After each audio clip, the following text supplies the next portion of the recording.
topic of our discussion is Indian art and architecture between 650 AD and 1200 AD. Let us begin with an obvious statement.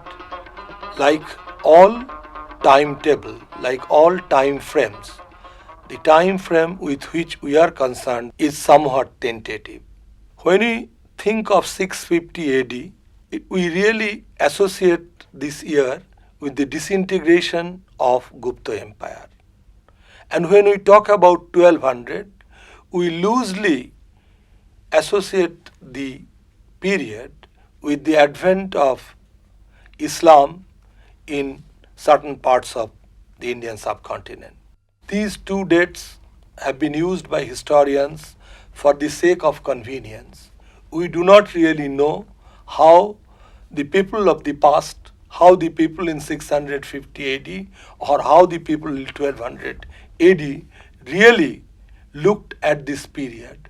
Did they look at their own surrounding in terms of a decline, a disintegration, or was it for them a kind of continuity? The kings came and kings went away. Kingdom rose and kingdom fell. But did it really affect their lives? Similarly, when we think of 1200 AD, when we think of the advent of a new worldview, a new ideology on Indian soil, did it mean an abrupt break from the past? Did the people of India unduly alarmed at what was happening? It is as a matter of convenience that we have to look at this time frame. Historians have debated on how to look at this period. For example, Nihar Ranjan Roy argued with sufficient justification that here in this period we are really confronted with a new kind of situation which he called medievalism, which was a break or which was a change from what had happened in the earlier periods of history. In recent times, Professor B.D. Chattopadhyay has contributed to this debate, and between Roy and Chattopadhyay, we now have a kind of coherent picture of or coherent idea of how to look at this period. The most important feature of this period is growth of regionalism. If Indian art and architecture of this period can be characterized by the most important element, it is regionalism. Gupta art had created an all-pervasive aesthetics. This all-pervasive notion of ideal form will be transformed, will be redefined, will be reused and reinvented by the artists, by the craftsmen, by the canon makers, people who made the Shilpo texts, and by the patrons and devotees in the years between 7th and the 12th century AD. How did it happen?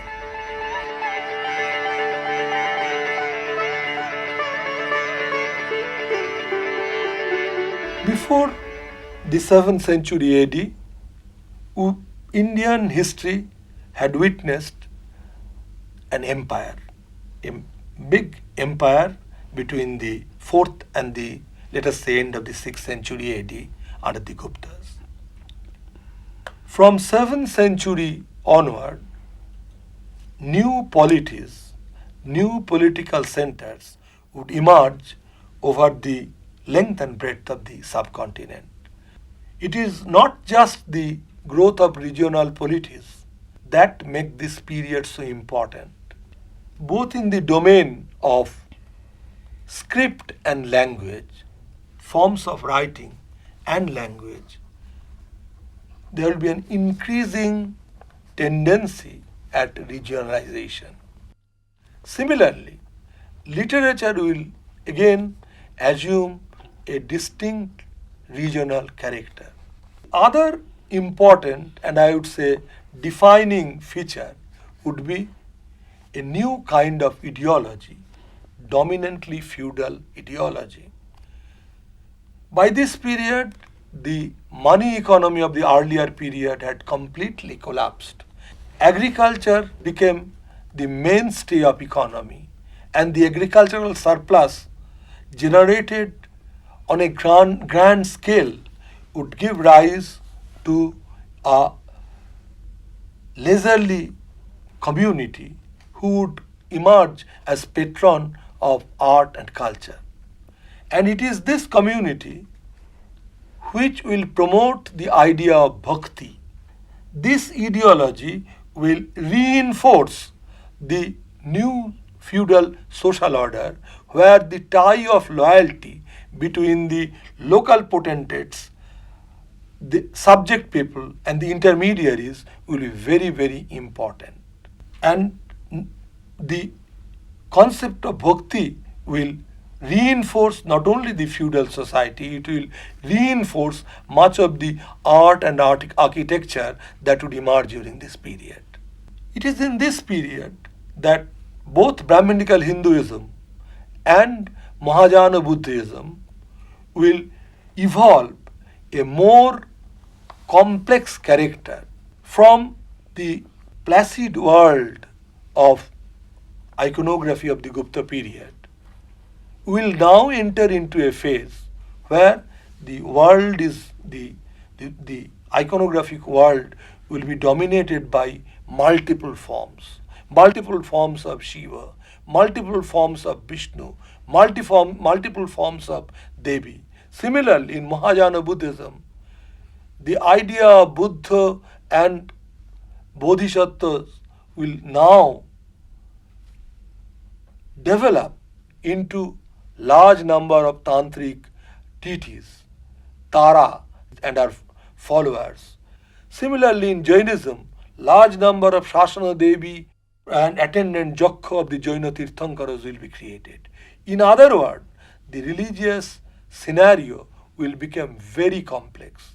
And this complexity, this elaboration of an earlier, more simple structure will be a defining feature of the culture and more particularly of art and architecture of the period between 650 and 1200. It is in 7th century AD a very significant development took place in Mahabalipuram in the state of Tamil Nadu. Sir, why is Mahabalipuram so important? Mahabalipuram is very important because it is here at Mahabalipuram that the artists and the patrons could come out of century-old prejudice of using stone as a material for carving religious images. It is in the 7th century AD, largely because of the grand vision of an individual, Mahendravarman, the great Pallava king, that a new experiment began on the natural outcrops facing the sea, Bay of Bengal at Mahabalipuram. The Mahabalipuram experiment was soon replicated on the Sahyadri mountains, at Ellora, close to Aurangabad, and at Aurangabad itself, or at Elephanta, close to Mumbai. Cave temples dedicated to the Brahminical cults, dedicated to Buddhism, dedicated to Jainism were fabricated. And the entire wall surface were richly carved with narratives as well as religious images. Here the artist not only experimented with new kind of challenges, they explored the possibility of using diagonals to its fullest possible extreme. The balanced, poised world of the Gupta art had been changed, and a world of art was created which was full of activity, which was full of dynamism. And this really marks the earlier phase of the period with which we are concerned. Please tell us, sir, what are the major temple forms in India? The tradition of temple architecture in India goes back to the Gupta period. But between the 7th and the 12th century AD, the temple forms of India became far more complex and reached a level of maturity unprecedented in the history of temple architecture. The three basic temple forms, Nagara, Dravida and Vesara, are clearly geographical in character. Nagara form prevails in greater part of northern India, whereas the Dravida tradition is concentrated primarily in southern India, and Vesara, which is also known as Bhumija or Chalukya, has its area of concentration in Karnataka and Maharashtra region. Basically, forms are very simple. For example, in the Nagara form, the essential elements are a cruciform ground plan and a curvilinear shikhara. In case of Dravida, the tower is arranged in gradually receding stories with a domical crowning element. Vesara tradition draws upon both the northern and the southern elements, or the Nagara and the Dravida elements.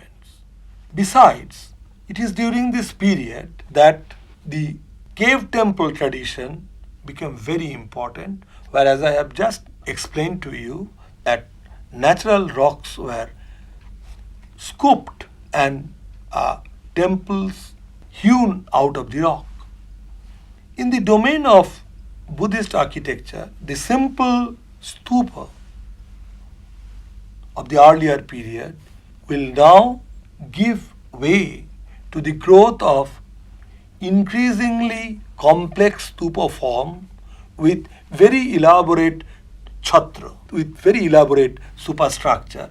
And this tradition will be further carried forward and made much more complex in the Himalayan territories of Nepal and let us say Tibet. So the main course of development of Indian architecture, temple architecture to be precise, is from a simple form to an increasingly complex form. In a city like Madurai, for example, the entire city or the substantial part of the city is enclosed within these gopurams or temple gateways. So the journey is from a simple form to an increasingly complex form, wherein at one point of time the substantial portion of the landscape is enclosed within the temple complex. There are also several sub-regional varieties. The temples in Odisha, for example, the very significant group of temples in Bhubaneswar, is in Nagara style, as are the temples of Khajuraho in Madhya Pradesh. But there are very important differences between the Nagara style of architecture in Odisha and Nagara style of architecture in Khajuraho. Regionalism becomes the hallmark of art and architecture. Nagara is a regional tradition, Dravida is a regional tradition, but going beyond the Nagara and Dravida categories, there are also further regional traditions like the Odishan tradition, like the Madhya Pradesh tradition, like the tradition of Rajasthan and Gujarat. Similarly, in South India, the tradition reflected in the Chola period temples at Tanjore, for example, the great temple of Priyadishwara at Tanjore, or somewhat later temples in Kerala, they are different, implying that the artists and their patron kept on exploring new areas within within certain broad stylistic and iconographic parameters.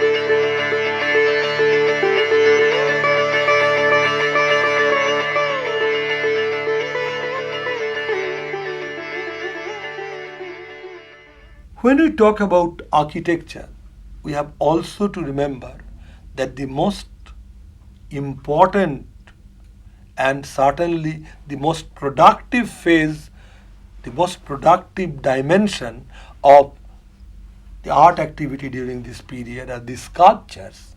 And when we talk about the sculptures, it is basically sculptures related to the temple. So we are talking primarily of temple sculptures. As we all know, Gupta sculpture defined certain norms, and in the post-Gupta period from 7th century AD, the artists experimented with these norms, but artists also tried to find out his own course of creativity. This is how the great tradition of sculptures centering around the temples in Odisha came into being. Everywhere, the artist experimented with the form. The artist moved on to a different world. His world is dominated by scenes depicting prince and princess, scenes depicting the religious personalities, the monks and the sadhus. He had now very large space to be filled in by sculptures. The artist was not working alone. In a temple complex, he was working with other craftsmen, the woodcarver, the goldsmith, the metal workers, lapidary workers, so all kind of people he was working with. And their experiences, their perception of form, their technique, their method of overcoming challenges posed by the material, all these must have influenced him substantially. We not only think of this period in terms of profusion of sculpture, we also think of this period in terms of artist's ability to experiment with monumental forms and with very minute ornamental decoration. So, what is common between the regional traditions? Well, the most important aspect of commonality is the celebration of life. At Konark, from the base onward, you have rows of figures indulging in all kind of human activity. You have rows of procession, you have rows of animals, you have long queue of royal personalities. You have human forms in possible and impossible gestures.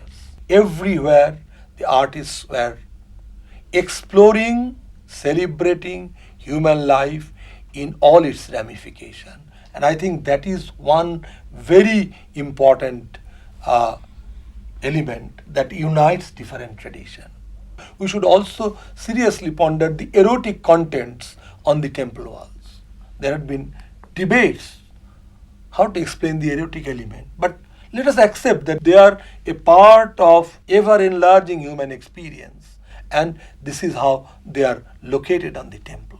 This sense of accommodation of every possible elements within his creative scheme make the tradition so very important, and I think that is the real commonality between the traditions. Another important aspect of art during this period is painting. And when we talk about painting, it is both mural, wall painting, and manuscript painting. The tradition of mural painting is rooted to the great tradition of Ajanta murals. They are very repetitive and formulaic in nature. But from 8th century onward, at the cave temple of Ellora, the artist experimented with the modeling quality of Ajanta and also the possibility of stretching the linear forms. And this experiment continued at Badami, at Sith and Vasal. The mural tradition which really began at Ajanta continued unabated. But what really emerged as unique to this period is the tradition of manuscript paintings. And here we have two major areas of importance. One is Eastern India, another is Western India. In Eastern India, we have the Buddhist manuscript paintings from around 10th, 11th century AD. And in Western India, we have Jain manuscript paintings from around the 10th century AD. But unlike Eastern India, in Western India, we have not only the manuscript paintings of Jain themes, we also have some non-religious themes. For example, the story of Kalaka. Although the king Kalaka turned to Jainism ultimately, but part of the story is strictly not religious. So, in the period with which we are concerned, mural tradition continued, as I said, in Ellora, in Badami, in Sitanavasal, in Kanchipuram, even in Nalanda in 9th, 10th century AD. But the dominant tradition was the manuscript tradition. In Eastern India, it was predominantly Buddhist, and in Western India, it was predominantly Jain. In Western India, the artist could experiment with the linear possibility of line, whereas in Eastern India, artists were somewhat bound by the earlier tradition. Between these two geographical regions, the early medieval period produced a great tradition of manuscript painting which remains unsurpassed even in the subsequent period. The creativity of the period did not come to an end with architecture, sculpture and painting. Artists' creativity touched every sphere of life, whether it is art of clay, the terracotta figurines. We have some of the best examples in Eastern India in sites like Jagjivanpur, from Bangladesh in sites like Paharpur, Moinamoti. We have very fine examples of ivory working, especially from Kashmir. We have few very good examples from other parts of the subcontinent. The artists must have worked in metal. We have very large number of bronze images from different parts of the country and more particularly from Eastern India. The artists worked in wood. We have few examples surviving from Bengal, and artists must have worked with all available medium, some of which are essentially ephemeral in nature. He must have worked on textile. We do not have the examples. They have not survived the ravages of time. He must have worked on two-dimensional material, painting. Apart from the manuscript painting, there must have been a very rich tradition of popular painting which has not survived. But the point that I am trying to make is the artist's creativity pervaded our entire existence. There was not one single aspect of human existence which remained untouched by the artist's creativity. In the process, a great but diverse tradition of art and architecture came up, grew up in the period between 650 and 1200.